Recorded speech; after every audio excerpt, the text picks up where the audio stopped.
السلام علیکم ناظرین، خبر شامل کرتے ہیں دبئی سے۔ دبئی میں بچے کی پیدائش پر خوشی سے نہال باپ نے تباہی مچا دی۔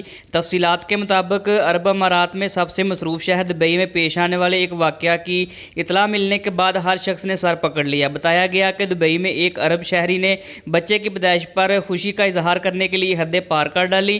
مذکورہ عرب شہری نے اپنے بچے کی پیدائش پر اپنی بے انتہا خوشی کے اظہار کے لیے آتش بازی کرنے کا فیصلہ کیا۔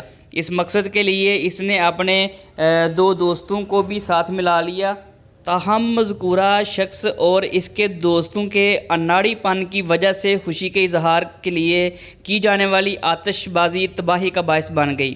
تینوں افراد نے جب آتش بازی کا مظاہرہ شروع کیا تو صورتحال ان کے قابو سے باہر ہو گئی اور گھر کے قریب کھڑی 5 گاڑیاں آتش بازی کی زد میں آ کر جل کر خاکسار ہو گئی، جبکہ آس پاس کے گھروں کو بھی آتش بازی کے خطرناک مظاہرے کی وجہ سے نقصان پہنچا۔ اس تمام صورتحال میں غصے میں آ کر پڑوسیوں نے پولیس کو فون کر کے جائے وقوع پر بلا لیا۔ ریسکیو اہلکاروں نے کم ہی وقت میں جائے وقوع پر پہنچ کر نہ صرف آگ پر قابو پا لیا بلکہ آتش بازی کے چکر میں تباہی مچانے والے تینوں افراد کو گرفتار کر لیا۔